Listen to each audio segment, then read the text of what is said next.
C'est un impétron dont le travail a marqué les membres du jury. Amaneme Onzoto a défendu sa thèse de doctorat ce 8 janvier, attirant ainsi des appréciations de Adibassi Wassi, le président de ce jury venu de Cotonou au Bénin, qui donne ici la portée d'une étude scientifique portée sur une maladie aussi importante en termes de gravité, le cancer du larynx. C'est une tumeur qui touche l'organe qui permet de parler et de respirer. Ce même organe participe à la déglutition. Quand on mange, c'est par là que le bol alimentaire va passer pour descendre.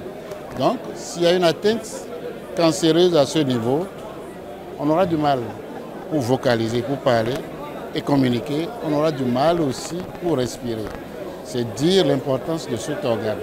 Donc, ce travail a été très bien mené et donne des perspectives quand même assez encourageantes. Devant un public de qualité dont le ministre de l'enseignement technique et professionnel, le conseiller du chef de l'État à l'éducation et le président de l'université Marien Ngouabi, tous dans une salle remplie comme neuf, le doctorant a présenté les résultats de son étude. Ça permet d'une part la réalisation d'un marquage antigénique et d'autre part l'analyse virologique de la détection des papillomavirus humains ainsi que l'amplification des génotypes oncogènes. Les biopsies exclues de l'étude étaient celles pendant la phase de prise en charge technique des prélèvements n'ont pas pu permettre ni la réalisation de l'immunomarquage, ni l'extraction d'ADN viral HPV en raison des modifications tissulaires pour mauvaises conditions de conservation, de défaut de fixation ou d'excès de déshydratation, d'insuffisance de prélèvements tissulaires. Les patients non inclus à cette étude étaient ceux pour lesquels les dossiers médicaux n'ont pas été exploitables, l'analyse histopathologique de la pièce opératoire ou de biopsie tumorale n'a pas été concluante sans un diagnostic certain. L'âge moyen de la population étudiée était de 51,26 plus ou moins 15,17 ans, avec des extrêmes de 40 ans et 80 ans.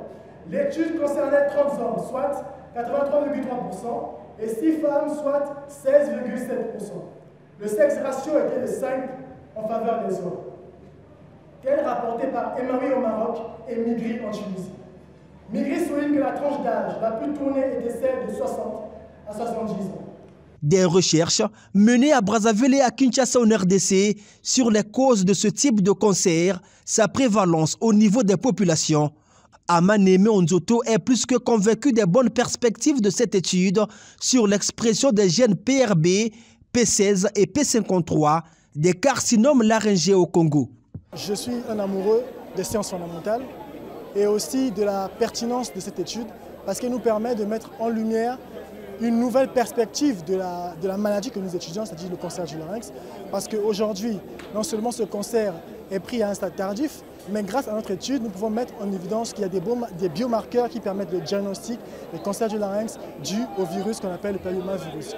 Donc c'est une étude assez complexe mais assez pertinente dans le monde scientifique, bien évidemment, parce que ça permettrait d'avoir de nouvelles perspectives thérapeutiques, non seulement de nouvelles perspectives thérapeutiques, à savoir l'immunothérapie et aussi un vaccin anti-PDL1, évidemment.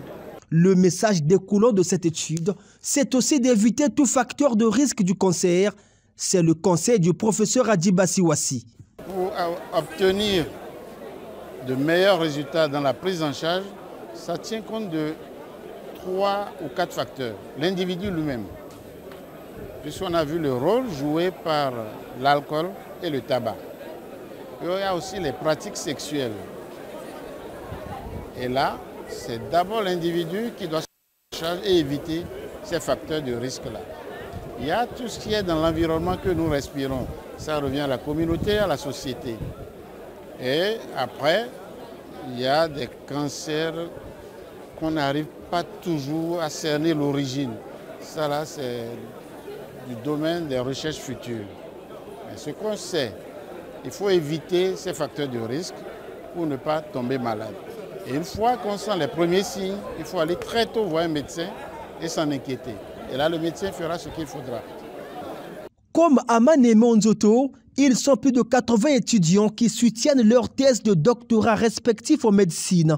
Ces impétrons qui appartiennent à la 41e promotion des doctorants sortis de la faculté des sciences de santé de l'université Marien Ngouabi, année académique 2023-2024, devraient connaître leurs résultats à l'issue de la cérémonie des délibérations qui sera organisée le vendredi prochain.